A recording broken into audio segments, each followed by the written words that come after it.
ইনকিলাব মঞ্চের সদস্য সচিব সহ বেশ কয়েকজন গুলিবিদ্ধ, বেশ কয়েকজনের অবস্থা গুরুতর, নিহত হওয়ার সম্ভাবনা। অপারেশন চলছে।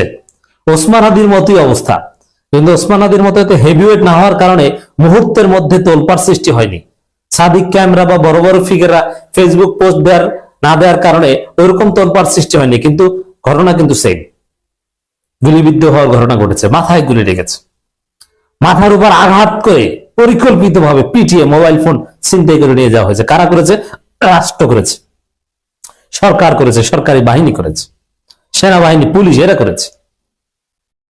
এর আগে রাতে ঘেরাও দেওয়া হয়েছিল তাদেরকে। অপরাধ কি? অপরাধ একটাই, তার ওসমান হাদির হত্যার রহস্য উদ্ঘাটন চায়। কারণ পুলিশ যে হাবিজাবি চার্জশিট দিচ্ছে এগুলো ভুয়া। জাতিসংঘের অধীনে তদন্ত চায় যে কারা এই ঘটনা ঘটিয়েছে। সরকার, রাষ্ট্রের একটা অংশ জড়িত, যেটা প্রকাশ করার সাহস ইউনূসের নাই। এখন আব্দুল্লাহ জাবের থেকে শুরু করে ইনকিলাব মঞ্চের নেতাকর্মীরা যে গুলিবিদ্ধ হলো, এর কনসিকুয়েন্স কি? হিসাব একটাই, এটা নির্বাচন স্থগিত হয়ে যাওয়ার উপক্রম। কিন্তু আমরা সতর্ক করছি, নির্বাচন স্থগিত করা যাবে না। অ্যাট দি সেম টাইম শরীফ ওসমান হাদির হত্যার রহস্য উদ্ঘাটন করতে হবে।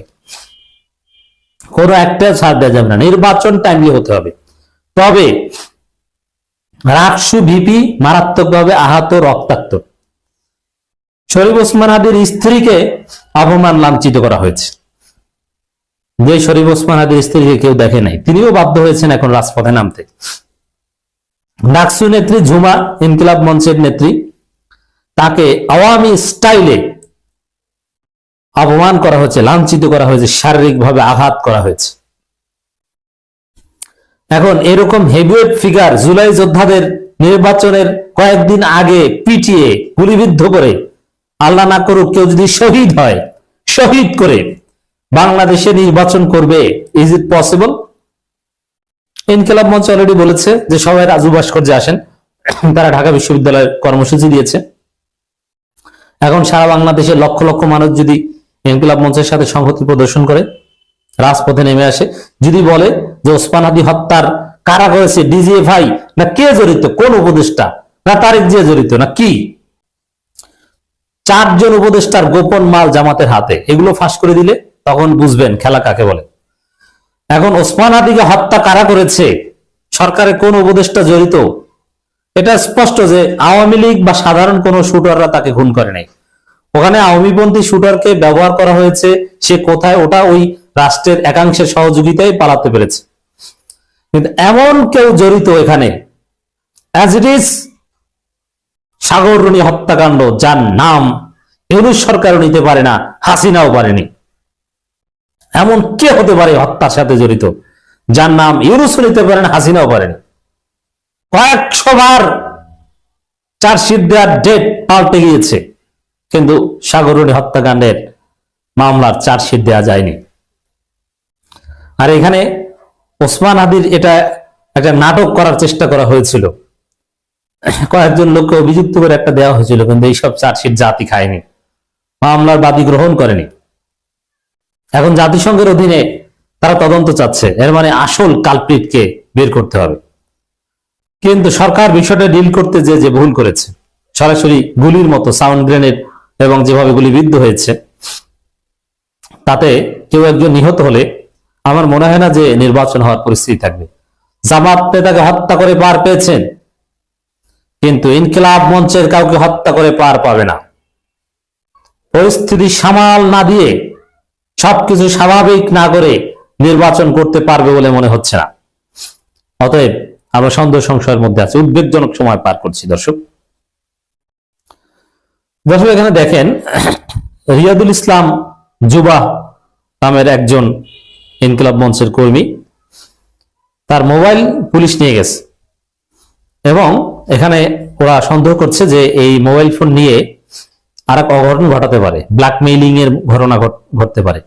এবং দেখবেন যে কচুকাতি সাংবাদিকের দিকে নজর রাখবেন, কারণ এই যে পুরো ঘটনা, এগুলোর মাস্টার মাইন্ড, এগুলো স্ক্রিপ্টের বিহাইন্ড দ্য সিনে আছে কচুকাত, ডিজিএফআই। এই জন্য দেখবেন সেই কচুকাতি সাংবাদিক জুলকারনাইন সাহেবের বিভিন্ন ফেসবুক পোস্ট সামনে আসছে, গোপন বিভিন্ন বিষয় বাজারে ছেড়ে দিচ্ছে। পরিস্থিতি ধামাচাপা দেওয়ার জন্য, জনগণের দৃষ্টি ভিন্ন দিকে ফেরানোর জন্য। Just wait and see. দর্শক, এই রিয়াদ ছেলেটার মাথায় ও পিঠে প্রচন্ড আঘাত করা হয়েছে, কয়েকবার বমি করেছে, কান ঝিনঝিন করছে। আপনি চিন্তা করছেন, ইনকিলাব মঞ্চ ওসমান হাদিকে যে রেসপেক্ট দেখিয়েছে ইউনূস সরকার, সেই ওসমান হাদির হত্যার বিচারে দাবি করার কারণে তাদেরকে এই অবস্থা করা হচ্ছে, মৃত্যুর দিকে ঠেলে দেওয়া হচ্ছে। এর মানে একটা বিরাট গোষ্ঠী পেছন থেকে কলকাঠি নাড়ছে এবং এরকম একটা পরিকল্পিত পরিস্থিতি তৈরি করছে যাতে নির্বাচন বানচাল করা যায়। 111 ঘটানোর ষড়যন্ত্র। কিন্তু না, আমাদের কথা ক্লিয়ার, নির্বাচন, সংসদ নির্বাচন হোক বা না হোক, গণভোট হতেই হবে, হবে নাম্বার 1। দ্বিতীয় হচ্ছে সংসদ নির্বাচন হতে হবে, তবে সুষ্ঠু হতে হবে। এবং সংসদ নির্বাচন বা এগুলো যদি না হয়, 111 বা আর্মি কিছু একটা করবে, অসম্ভব। ক্যান্টনমেন্টে ইট থাকবে না একটাও, ট্যাঙ্কের নাট বল্টু থাকবে না, হিসাব ক্লিয়ার। তো দর্শক, জাতীয় নির্বাচন না হলে স্থানীয় সরকার নির্বাচন শুরু করতে হবে 1 সপ্তাহ 1.5 সপ্তাহের মধ্যে। জাতিকে নির্বাচনমুখী রাখতে হবে, উল্টা পাল্টা কিছু হবে না। তবে এগুলো আশঙ্কার কথা। আমরা চাই, বিশ্বাস করি যে ঘটনা ঘটেছে ইনকিলাব মঞ্চের উপর, এর সমাধান একটাই, ওসমান হাদি হত্যার রহস্য উদ্ঘাটন করা এবং কয়েকদিনের মধ্যে ইউনূস যেন ঝুঁকি। আজ সকালে যমুনার সামনে হাদি হত্যার বিচারের দাবিতে যে জমায়েত, সেই জমায়েতে পুলিশ লাঠিচার্জ, জল কামান, কাঁদুনে গ্যাস এগুলো নিক্ষেপ করে ছত্রভঙ্গ করে দেয় এবং আন্দোলনকারীদের সঙ্গে পুলিশের দফায় দফায় সংঘর্ষ, একটা রণক্ষেত্র পরিস্থিতি হয়। এবং এটা দেখে আমার কিছু প্রশ্ন জাগে আমার মনে, যে নির্বাচনটা কি আসলেই হবে? এবং নির্বাচনের আর মাত্র 6 দিন বাকি আছে এবং এই 6 দিনের ভিতরে কিন্তু অনেক ঘটনা ঘটবে, দেশি চক্রান্ত, বিদেশি চক্রান্ত। এখন দেখুন, হাদি হত্যায় আমি মনে কষ্ট পেয়েছি। ছেলেটা ভালো ছিল, সে ইনসাফের কথা বলতো, ন্যায় বিচারের কথা বলতো। বিভিন্ন গোয়েন্দা সংস্থার সূত্রে আমরা যেটা জানি যে হাদির হত্যাকারী ফয়সাল সে ভারতে আছে, তার সহযোগী আলমগীর শেখ সেও ভারতে আছে এবং এগুলোর প্ল্যান করেছে আওয়ামী লীগের লোকজন, জাহাঙ্গীর কবির নানক সহ। এখন যারা ভারতে আছে এদেরকে সরকার কিভাবে আনবে আমাকে বলেন তো? সরকার তো শেখ হাসিনা কি আনতে পারে না, যে শেখ হাসিনা 1500 হত্যার দায় আছে তার। এখন যমুনার সামনে আন্দোলন করে তারা কি অর্জন করবে? এখন তারা যদি মনে করে যে বিএনপি কেউ মারছে, বা তারা যদি মনে করে যে সরকারের কেউ মারছে, তারা প্রমাণ হাজির করুক, যেই দেখো প্রমাণ, তাও তো হাজির করতে পারে না। এখন তারা দাবি করে যে জাতিসংঘ কর্তৃক তদন্ত করতে হবে। ভাই, জাতিসংঘ এতই ঠুনকো জিনিস যে কোন দেশে একটা খুন হলো সেখানে তদন্ত করবে? এটা তো হয় না। তারপরেও সরকার বলছে ঠিক আছে, আমরা জাতিসংঘের মানবাধিকার কাউন্সিলকে বলবো যাতে হাদি হত্যা তদন্ত করে। বাট আমরা জানি না তারা রাজি হবে কি হবে না, বাট আমরা রিকোয়েস্ট করবো। এগুলো তো মুখের কথা না রে ভাই। ভারত হচ্ছে বর্তমানে আমাদের শত্রু রাষ্ট্র। সেই রাষ্ট্রে যদি কোনো খুনি পালিয়ে যায়, আপনি কিভাবে ফেরত আনবেন বলেন? আপনি ভারতের সঙ্গে যুদ্ধ করবেন? পারবেন না তো।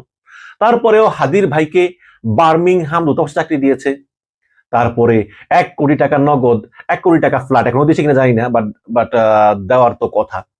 তাহলে আমার প্রশ্ন হচ্ছে যে এই নির্বাচনের 5 দিন আগে এখন এই ধরনের জমায়েত কেন? অনেকে বলতেছেন যে আসলে সরকারি পরিকল্পনা করে এই জমায়েতটা করেছে যাতে আরো কিছুদিন থাকা যায়। এবং অবশ্যই অনেকে দাবি করতেছেন, এইগুলো আমার কথা না, কিন্তু অনেকে দাবি করতেছেন যে ডক্টর ইউনূস কিছু জানেন না, কিন্তু তার সঙ্গের কিছু উপদেষ্টা আছে, সেই উপদেষ্টারা চাইতেছে নির্বাচনটা না হোক এবং ক্ষমতা আরো দীর্ঘায়িত হোক। এবং তাদের পরিকল্পনাতেই এই হাদি হত্যার বিচারের দাবিতে নির্বাচনের ঠিক 5-6 দিন আগে যমুনার সামনে জমায়েত করবে। সেই জমায়েত প্রতিদিন আস্তে আস্তে আস্তে আস্তে বড় হবে এবং নির্বাচনের আগের দিন সেই জমায়েত একদম ঢাকা শহর আশপাশে ছাড়িয়ে যাবে। তারপর বলবে আমরা নির্বাচন চাই না, হাদি হত্যার বিচারের আগে কোনো নির্বাচন না। এই হচ্ছে গিয়ে প্ল্যান, তো যেটা সরকার ছত্রভঙ্গ করে দিয়েছে। আমি বারে বারে বলি দর্শক, নির্বাচনের কোনো বিকল্প নাই, সে বিএনপি আসুক, জামাতি আসুক। এবং সবচেয়ে বড় কথা হলো যে নির্বাচন কমিশন, দেখুন নির্বাচন কমিশনটা খুবই দুর্বল। এই যে SM নাসিরউদ্দিন প্রধান নির্বাচন কমিশনার, তো এই নাসিরউদ্দিনের যারা কাছের লোক, তাদের সঙ্গে তো আমার মাঝে মাঝে কথাবার্তা হয়। অত্যন্ত ভীতু মানুষ, ভয় পায়। কিছুদিন আগে যখন ছাত্র দল নির্বাচন কমিশন ঘেরাও করলো, তখন উনি খুব ভয় পেয়ে গেছে। উনি চিন্তা করলো যে আওয়ামী লীগ তো আমাদের শত্রুই, এখন যদি এই বিএনপি শত্রু হয়ে যায়, এই ছাত্র দল নির্বাচন কমিশন ঘেরাও করলো, তো আমরা কই যাব? তখন ওনার ওয়াইফ বলতেছে যে দরকার নাই, তুমি রিজাইন করে দাও, তোমার পূর্বসূরীরা দেখো না জেলে, হয়তো তোমাকেও জেলে নিয়ে যাবে, এখন আওয়ামী লীগ শত্রু, বিএনপিও শত্রু। তখন উনি বাধ্য হয়ে এই বিএনপি ঋণ খেলাপি এবং দ্বৈত নাগরিকত্বদের মনোনয়ন বৈধ বলে ঘোষণা করে দিয়েছেন। যেমন চট্টগ্রামের আসলাম চৌধুরী, তার নাকি 1700-1800 কোটি টাকা ঋণ, তার মনোনয়নও বৈধ করে দিয়েছেন। সেই আসলাম চৌধুরী জুলাই যোদ্ধাদেরকে বিভিন্ন অ্যামাউন্টের চেক দিয়েছে, যে তোমরা জুলাইতে যুদ্ধ করেছো, আহত হয়েছো, এই নাও চেক, তোমাদেরকে অনুদান দিলাম। তো তারা ব্যাংকে গিয়ে দেখে চেক বাউন্স, টাকা পয়সা নাই। তারা আসলাম চৌধুরীকে বললো যে ভাই আপনি যে চেক দিয়েছেন ওটা টাকা পয়সা নাই। আসলাম চৌধুরী বললো যে আচ্ছা অমুক তারিখে যাও, আমি টাকা জমা দিন, তারপর উঠাইও। ওই তারিখে গিয়েও দেখে যে অ্যাকাউন্টে টাকা নেই। তো এই হচ্ছে গিয়ে অবস্থা।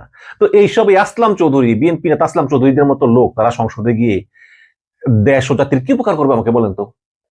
তারপর দেখেন এই নির্বাচন কমিশন অত্যন্ত দুর্বল। আপনাকে একটা খবর দেখাই, মানে এদের কাজকর্ম, মানে এদের কোনো নিরপেক্ষতা আর মনে হয় না, এরা যে যা বলে তাই শুনে।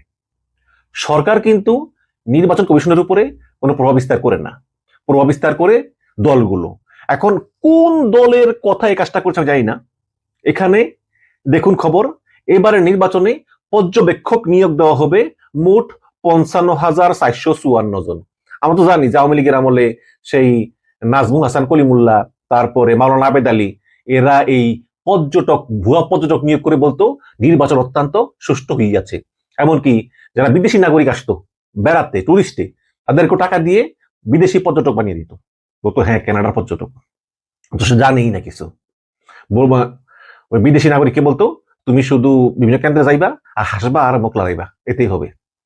তো এখানে খবর, এবারে নির্বাচনে পর্যবেক্ষক নিয়োগ দেওয়া হবে মোট 55,454 জন।